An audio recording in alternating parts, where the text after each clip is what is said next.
কুরআনের মাস এলো কদরের মাস, কুরআনের মাস এলো কদরের মাস, কুরআনের মাস এলো কদরের মাস। আসসালামু আলাইকুম প্রিয় দর্শক, আপনারা যারা দেশে আছেন প্রবাসে, সবাইকে জানাই অনেক অনেক প্রীতি ও শুভেচ্ছা। শুরু হলো লাইলাতুল কদর উপলক্ষে আমাদের বিশেষ আরেকটা অনুষ্ঠান, মহিমান্বিত রজনী। শুরুতে পবিত্র কোরআন থেকে তেলাওয়াত। আউযু বিল্লাহি মিনাশ শাইতানির রাজীম।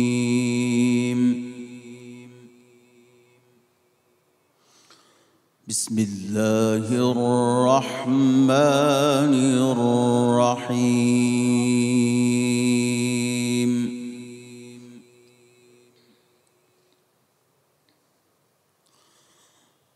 ইন্না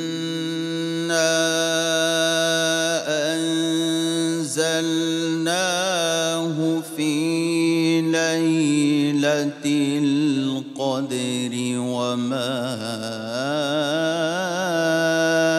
আদরাকা মা লাইলাতুল কদর। লাইলাতুল কদরি খায়রুম মিন আলফি শাহর। তানাজ্জালুল মালাইকাতু ওয়ার রূহু ফিহা বিইذনি রাব্বিহিম মিন কুল্লি আমরিন সালাম।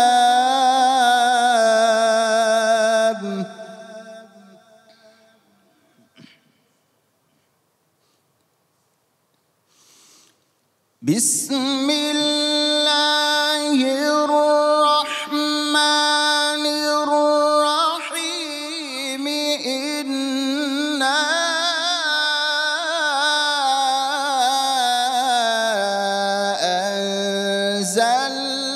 আনজালনাহু ফি লাইলাতিল কদর।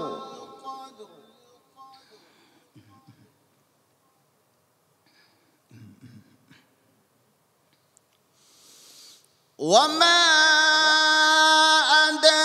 أدراك ما ليلة القدر. ليلة القدر خير من ألف شهر. تنزل الملائكة والروح فيها بإذن ربهم من كل أمر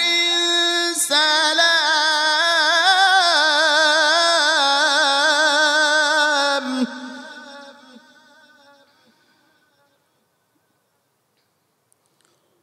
سلام هي حتى مطلع الفجر. إنا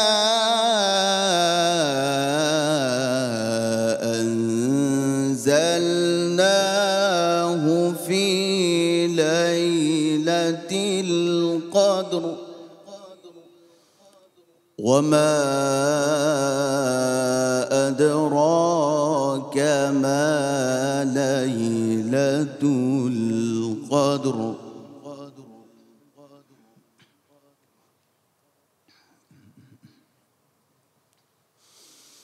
وما أدراك ما ليلة القدر.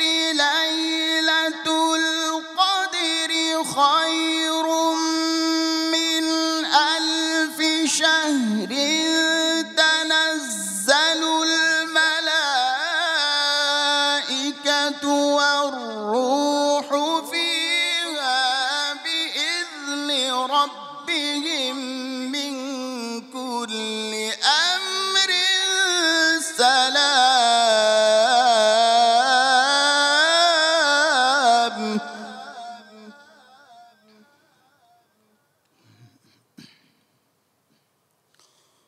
سلام هي حتى مطلع الفجر صدق الله العظيم.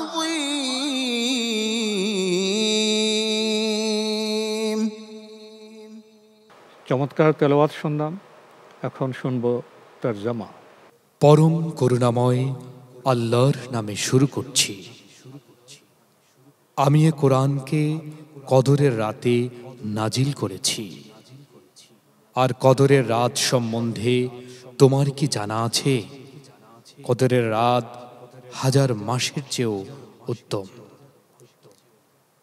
সে রাতে ফেরেশতারা ও জিবরাইল আলাইহিস সালাম নিজেদের রবের অনুমতিক্রমে প্রতিটি হুকুম নিয়ে দুনিয়ায় নেমে আসে। ফজরের উদয় হওয়া পর্যন্ত ওই রাতটি পুরোপুরি শান্তিময়। প্রিয় দর্শক, লাইলাতুল কদর মহিমান্বিত রজনী মুসলিম জীবনে খুবই গুরুত্বপূর্ণ একটি রজনী। এই রজনী তখনই তাৎপর্যমণ্ডিত হয়ে উঠবে যদি এই রজনীকে আমরা উপলব্ধি করতে পারি। কোরআন নাজিলের বিষয়টি কতটা গুরুত্বপূর্ণ যদি সেটা আমরা উপলব্ধি করতে পারি। এ উদ্দেশ্যে আমাদের স্টুডিওতে আজকে উপস্থিত হয়েছেন দুজন সম্মানিত আলেম। আমার ডানে রয়েছেন ডক্টর মোহাম্মদ মতিউল ইসলাম। আসসালামু আলাইকুম রহমতুল্লাহি ওয়া বারাকাতুহু। বায়ে রয়েছেন মাওলানা আনোয়ার হোসেন মোল্লা, প্রিন্সিপাল উত্তর বাড্ডা কামিল মাদ্রাসা। আসসালামু আলাইকুম রহমতুল্লাহি ওয়া বারাকাতুহু।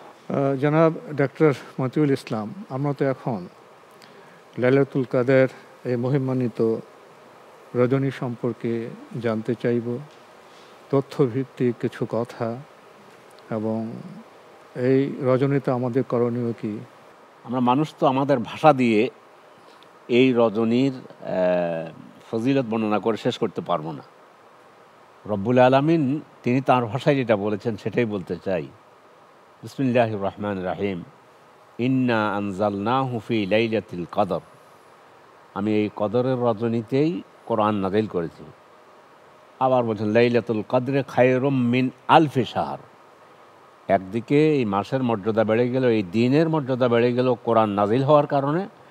আবার এই দিনের কথা বলতে গিয়ে দিনটি বা এই রজনীটি 1000 মাসের এবাদতের চাইতে উত্তম। অনুবাদ এমনি হবে কতটা মর্যাদাপূর্ণ, কতটা মর্যাদাপূর্ণ। 1000 মাসের চাইতে উত্তম, মানে এর এবাদতটা 1000 মাসের চাইতে উত্তম। মুহাম্মদ সাল্লাল্লাহু আলাইহি ওয়াসাল্লাম তিনি নিজে এই রাত্রি অন্বেষণ করেছেন, খুঁজেছেন, দেখার জন্য, অনুসন্ধান করার জন্য, অন্বেষণ করার জন্য বলেছেন তাহাররাউ লাইলাতুল কদর। লাইলাতুল কদর অনুসন্ধান করো ফিল আশরিল আওয়াখির, শেষ 10 দিনে। অন্য এক বর্ণনায় এসেছে যে তিনি সাদ্দা মেজারাহু, বিশেষ করে শেষ 10 দিনে লাইলাতুল কদর পাওয়ার জন্য, মানে রমজান মাসের শেষ 10 দিন লাইলাতুল কদর অনুসন্ধান করো। আমরা তো সার্বক্ষণিক আল্লাহ আমাদেরকে সৃষ্টি করেছেন তার ইবাদতের জন্য। রব আবার আমাদেরকে ভালোবেসেই আমাদের জন্য কিছু স্থান এবং কাল রেখেছেন আমাদেরই স্বার্থে, যা বান্দার প্রতি অনুগ্রহ অনুকম্পা করে। স্থান হিসাবে যেমন বাইতুল্লাহতে 1 ওয়াক্ত নামাজ পড়লে অথবা 1 রাকাত সলাত আদায় করলে 1 লক্ষ রাকাত সলাতের আল্লাহ সমপরিমাণ সওয়াব দান করেন। এটা স্থান হিসাবে। কাল হিসাবে অনেকগুলো আছে, মুহররম আছে, এরপর আরাফাত দিবস আছে, কিন্তু লাইলাতুল কদর সম্পর্কে রব্বুল আলামিন তিনি নিজেই বললেন এটা 1 রজনীর সমান, হচ্ছে তোমাদের 1000 মাসের মতো। তো সেই দৃষ্টিকোণ থেকে নিজে বলেছেন, আবার পরিবারকে জাগিয়ে দিয়েছেন ও আমাদেরকে উম্মতের জন্য কিয়ামত পর্যন্ত আগত প্রত্যেক মুমিনকে বলছে তাহাররাও, অনুসন্ধান করো। এই তাহাররাওর ভিতরে সাহাবারা ছিলেন, রাসূল ছিলেন, রাসূলের ফ্যামিলি ছিল, আজ আমরা আছি, কিয়ামত পর্যন্ত সকল মোমেন এই তাহারর ভিতরে থাকবে। এই অন্বেষণের যে অভিযাত্রা সেটা অব্যাহত থাকবে, অন্বেষণের অভিযাত্রা অব্যাহত থাকবে, এই বার্তা আমরা পেলাম। প্রিয় দর্শক, আমরা এখন লাইলাতুল কদর উপলক্ষে শুনব একটি আবৃত্তি। হে আল্লাহ, হে সমস্ত উদয় দিগন্ত ও অস্তাচলগামী আলোক রশ্মির মালিক, আজকের এই পবিত্র মহাজামিনীর সব রকম বরকত আমাকে দাও, আমাকে দাও সেই উত্তেজক মুহূর্তের স্বর্গীয় পুলক, যাতে একটি সামান্য গুহার প্রস্তরীভূত শিলাসহ কেঁপে উঠেছিলেন মহানবী মুহাম্মদ সাল্লাল্লাহু আলাইহি সাল্লাম। না, আমি তো পড়তে পারছি না। এই অন্ধকারের অন্তঃস্থলে বিদ্যুতের ঝলকানি, কোন অক্ষর আর ইঙ্গিতময় বাণী ক্রমাগত লিখে যাচ্ছে। শুধু আমার মাতৃভূমিকে পেঁচিয়ে আবর্তিত হচ্ছে এক কুটিল অন্ধকার, অন্ধকার যেন শয়তানের নিঃশ্বাসে উষ্ণ কালো ধোঁয়ায় আবর্তিত কুণ্ডলী। আর বহুস্তর অন্ধকারের উপর চাবুকের দাগের মতো ঝলসে উঠেছে অক্ষরের পর অক্ষর, ইঙ্গিতময় বাক্যের পর বাক্য। আমি পড়তে না পারলেও শব্দের তরিত গুঞ্জনের নিগূঢ় তত্ত্ব আমি জানি। আমি জানি আমার চোখ ও হৃদয়কে তুমি সৌন্দর্যের জারকে চুবিয়ে কেন নির্মাণ করেছিলে। কেন আমি কবি, কেন প্রতিটি শব্দের জ্ঞাত অর্থের অতিরিক্ত অর্থ আমার জানা। আমরা বৃষ্টির জন্য তোমার দরবারে হাত তুললে তোমার বজ্র বিদ্যুৎ আমাদের অন্ধ করে দিয়েছে। আমরা বৃষ্টি প্রার্থনা করলে তোমার কাছে পেলাম আমাদের অনুতপ্ত অশ্রু বাড়ি। তোমার বিন্দুমাত্র ক্ষুব্ধ নিঃশ্বাসই দুমড়ে মুচড়ে উড়ে গেল কত গ্রাম আর অসহায় মানুষের বাসস্থান।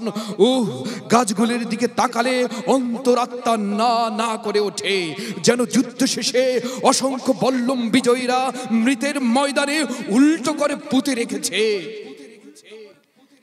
হে আল্লাহ, পবিত্রতম মহাজামিনীর অধিপতি, তুমি তো একের পাপন্যের ঘাড়ে বর্তাও না।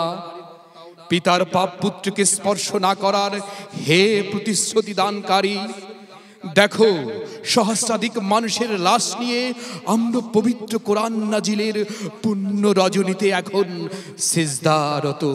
হ্যাঁ, সিজদারত। আমাদের রাজাদের পাপে তুমি যেন আমাদের ধ্বংস করে দিও না। কেন কেন এক প্রাচীন তৌহিদবাদী জনগোষ্ঠীর স্বাধীনতার রজ্জু তুমি পরাক্রান্ত পত্তলিকদের হাতে তুলে দিতে চাও? আমরা কি বংশানুক্রমে তোমারই দাস নই? আমরা তো তোমার নামে কোনো জেহাদি অতীতে পৃষ্ঠ প্রদর্শন করিনি। তোমার অনুগ্রহ থাকলে আমাদের সিজদারত সন্ততিরাও রক্ত বারদি সমাধান শেষ পর্যন্ত বেছে নেবে। এই পুণ্য রজনীতে আমাদের অবারিত স্ত্রী ও কন্যাদের সমস্ত গুনাহ প্রভু মাফ করে দাও। মাওলানা আনোয়ার হোসেন মোল্লা, উনি তো প্রাথমিক আলোচনায় একটু আবহ সৃষ্টি করেছেন লাইলাতুল কদর সম্পর্কে। আমরা এখন আপনার কাছে জানতে চাইব, এই কদরের আলোকে এই ভাগ্য রজনীকে, কদরকে আমাদের উপলব্ধি করা প্রয়োজন এবং আমাদের আচরণ যেভাবে শুদ্ধ হওয়া প্রয়োজন, এ প্রসঙ্গে যদি আপনি কিছু কথা বলতেন। ধন্যবাদ। আলহামদুলিল্লাহ ওয়াসসালাতু ওয়াসসালামু আলা রাসূলিল্লাহ ওয়া বাদ। আমরা অনেকেই ধরেই নিই যে ২৭ রজনী, যেটা ২৬ তারিখ দিবাগত রাত্রটাই লাইলাতুল কদর, এবং আমাদের কদর কেন্দ্রিক যত প্রস্তুতি, যত আয়োজন, যত ইবাদত বন্দেগী সব ওই রাত্রিকে ঘিরে, একটি নির্দিষ্ট রাতকে, একটা নির্দিষ্ট রাতকে। কিন্তু কোরআন সুন্নাহ দ্বারা লাইলাতুল কদরের মানে সুনির্দিষ্টভাবে একটা নির্দিষ্ট রাতকে কিন্তু মানে কোরআন সুন্নাহ দ্বারা করা হয় নাই, শনাক্ত করা হয়নি। এটার মানে অনেক যৌক্তিক কারণ রয়েছে, যদিও বিভিন্ন বর্ণনা এবং হাদিস থেকে গুরুত্বের একটি তারতম্য পাওয়া যায়। বিভিন্ন হাদিসের ব্যাখ্যা বিশ্লেষণে এটা পাওয়া যায় যে সবচেয়ে বেশি হওয়ার সম্ভাবনা রয়েছে ২৭ তারিখ দিবাগত রাতে। সম্ভাবনা আছে, হ্যাঁ, সম্ভাবনা আছে। তারপরের বেশি সম্ভাবনা হলো, তারপরের সেকেন্ড স্টেজের সম্ভাবনা হলো বেজোর রাত্রিগুলো, এরপরের সম্ভাবনা হলো যে রমজান মাসের পুরা শেষ দশকটা পুরাটাই, যারা অনেক সতর্ক যারা এই ব্যাপারে রাসূলুল্লাহ সাল্লাল্লাহু আলাইহি ওয়াসাল্লামকে সুনির্দিষ্টভাবে তারিখ বলার জন্য আবেদন করেছিলেন সাহাবায়ে কেরাম। তিনি বলবেনও বলেছিলেন। পরে যেদিন বলার কথা ছিল সেদিন তিনি যখন হাঁটতেছিলেন, দুজনের ঝগড়া মিটাতে গিয়ে তিনি ভুলে গেছেন কোন ডেটটা জিবরাইল তাকে বলেছিলেন। যখন জিজ্ঞাসা করল, ইয়া রাসূলুল্লাহ, আপনার তো বলার কথা ছিল, তখন তিনি বলেছিলেন যে উল্লিমতু লাইলাতাল কদরি ফাউনসিতুহা, আমাকে লাইলাতুল কদর সম্পর্কে জানানো হয়েছিল, আবার ভুলিয়েও দেয়া হয়েছে। তাহাররাউ লাইলাতুল কদরি ফিল আশরিল আওয়াখির মিন শাহরি রমাদান, রমজান মাসের শেষ দশকে তালাশ করে নাও। এখানে কিন্তু কয়েকটা বিষয় লক্ষণীয়। এই হাদিসের মধ্যে যদি অন্য হাদিসের ফিল বেতরে বলা হয়েছে বেজোরে তালাশ করো, এখানে কিন্তু বলেছে রমজান মাসের শেষ দশক। শেষ দশকের রাত্রিও বলে নাই, দিনও বলে নাই। তিনি কেন সুনির্দিষ্ট রাত উল্লেখ করলেন না, কিংবা দিবস কি রাত সেটা কেন উল্লেখ করলেন না? কারণ হলো তখনও পৃথিবীর মানুষ কিন্তু জানতো না। রাসূল সাল্লাল্লাহু আলাইহি ওয়াসাল্লামকে আল্লাহ সেভাবেই কথাটা বলিয়েছেন। কারণ পৃথিবীতে যেই সময় 26 রজনী, বাংলাদেশে যখন 26 রজনী, অন্য জায়গায় তখন 26 রজনী নয়। পৃথিবীর এক জায়গায় রাত্রি, আরেক জায়গায় দিন, এক জায়গায় জোর, এক জায়গায় বেজোর। এই জন্য রাসূল সাল্লাল্লাহু আলাইহি ওয়াসাল্লাম এরকম ওয়াইড একটা কথা বলেছেন যে তোমরা শেষ দশকটা তালাশ করে নাও। সৌরবর্ষ এবং চন্দ্রবর্ষের ব্যবধান হলো বছরে 9 দিনের মতো, 9.5 দিনের ব্যবধান। অর্থাৎ গত বছর যেই টাইমে ছিল তার চেয়ে 9 দিন, 9.5 দিন এগিয়ে আসে। তো পৃথিবী এবং সূর্যের যে আবর্তন, সেই আবর্তনে 4.5 দিন এদিকে, 4.5 দিন এদিকে। পৃথিবীতে এই 4.5 দিন এবং 4.5 দিন রাত ধরে এই ব্যবধানটা তৈরি হয়। তাহলে শেষ দশক বলার কারণে পৃথিবীর যে কোনো সময়ে, যে কোনো স্থানের স্ট্যান্ডার্ডেই লাইলাতুল কদর আসুক না কেন, লাইলাতুল কদর আমাদের শায়েখ বলেছেন যে লোহে মাহফুজ থেকে কোরআনে কারীমটা যেই রাত্রিতে পৃথিবীর নিকটবর্তী আকাশে অবতরণ করা হয়েছিল সেইটাকে বলা হয়েছে লাইলাতুল কদর। তো এটা তো একটা সময়, এটা কিন্তু বারবার না, এটা কিন্তু দিনব্যাপী না, একটা নির্দিষ্ট সময়।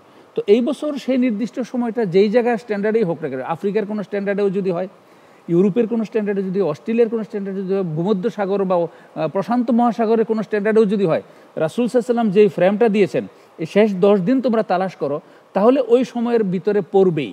আর যদি সুনির্দিষ্ট একটা দিন ধরে নিলাম যে বাংলাদেশে 21 তারিখ ধরলাম কি 23 তারিখ ধরলাম, অথচ দেখা গেল যে সুইজারল্যান্ডের 26 তারিখের দিনে হয়তো হয়ে গেল, তাহলে আমাদের এটা মিস হওয়ার যথেষ্ট ঝুঁকি রয়েছে। এই জন্য রাসূলুল্লাহ সাল্লাল্লাহু আলাইহি ওয়াসাল্লাম লাইলাতুল কদর পাওয়ার জন্য সবচেয়ে উত্তম যে পলিসিটা তিনি প্রবর্তন করেছেন সেটা হলো শেষ দশক তিনি কোমর বেঁধে এতেকাফে নেমে যেতেন।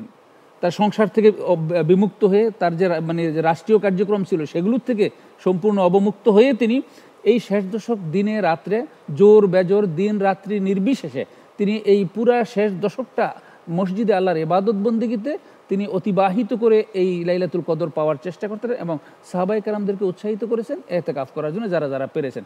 এবং হাদিসে এসেছে যে রাসূল সাল্লাল্লাহু আলাইহি ওয়াসাল্লাম এতেকাফ করেছেন এবং তিনি তার ইন্তেকালের পরে তার আহলিয়া যারা ছিলেন, তার স্ত্রীগণ যারা ছিলেন, সম্মানিত উম্মাহাতুল মুমিনিন যারা, তারা এই এতেকাফটা চালিয়ে গিয়েছেন। কাছে আবার আসবো, রমজানে যাকাত দেওয়ার ব্যাপারে কি কোনো অতিরিক্ত ফায়দা বা ফজিলত আছে? যাকাত চলমান একটি প্রক্রিয়া।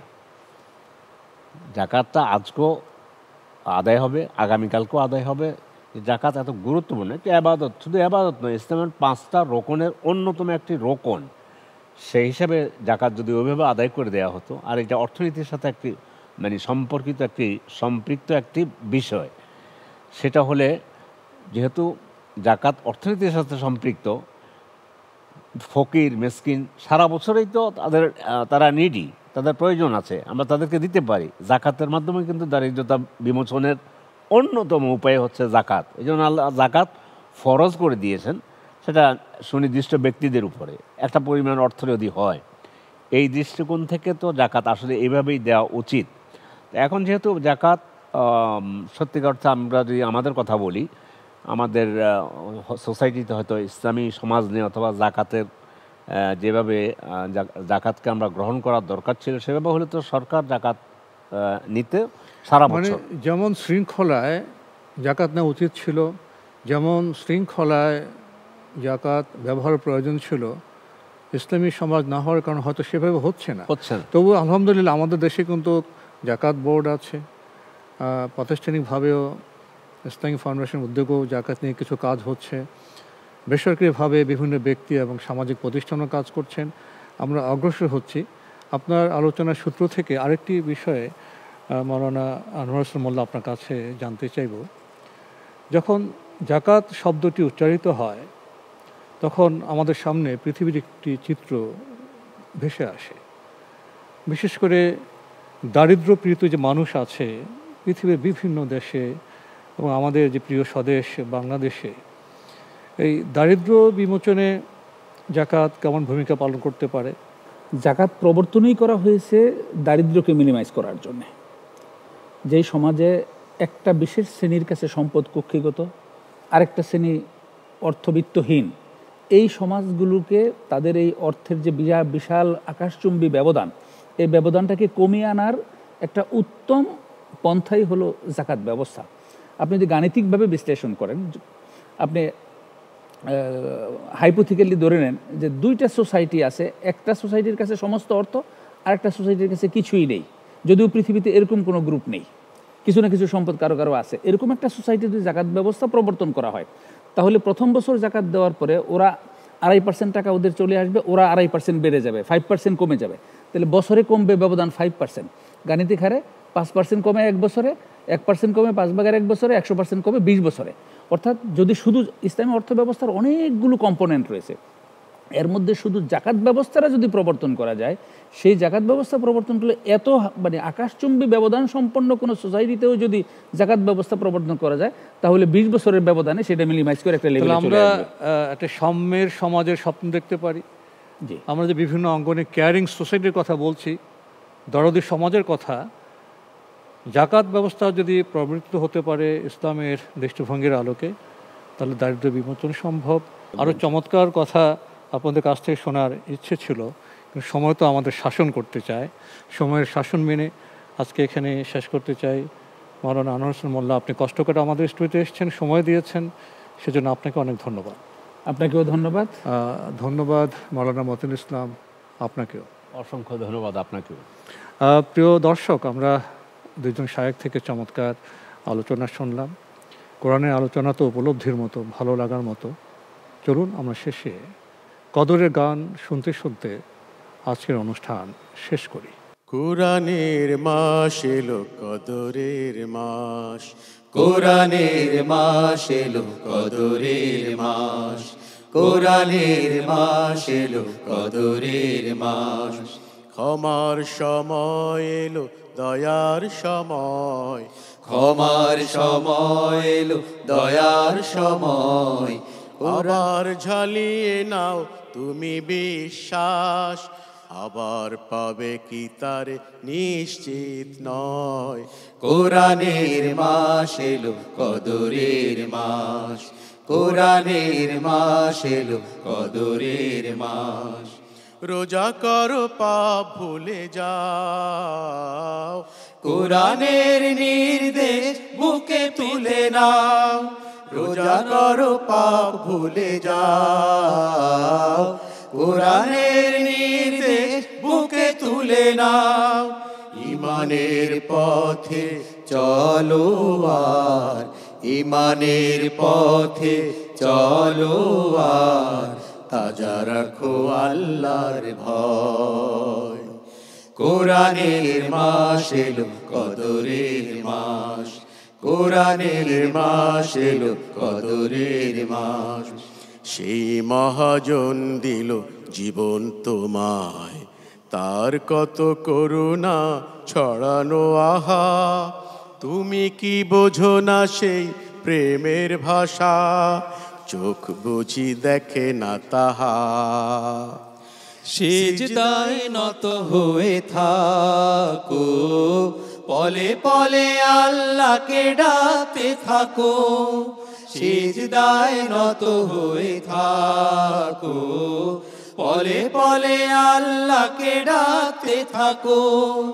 তোমার বিনয় ত্যাগ সাধনা দিয়ে, তোমার বিনয় ত্যাগ সাধনা দিয়ে, করে নাও জান্নাত ক্রয়। কোরআনের মাস এলো কদরের মাস, কোরআনের মাস এলো কদরের মাস। ক্ষমার সময় এলো দয়ার সময়, ক্ষমার সময় এলো, দয়ার সময়। আবার ঝালিয়ে নাও তুমি বিশ্বাস, আবার পাবে কি তারে নিশ্চিত নয়। কোরআনের মাস এলো, কদরের মাস, কোরআনের মাস এলো, কদরের মাস, কোরআনের মাস এলো, কদরের মাস।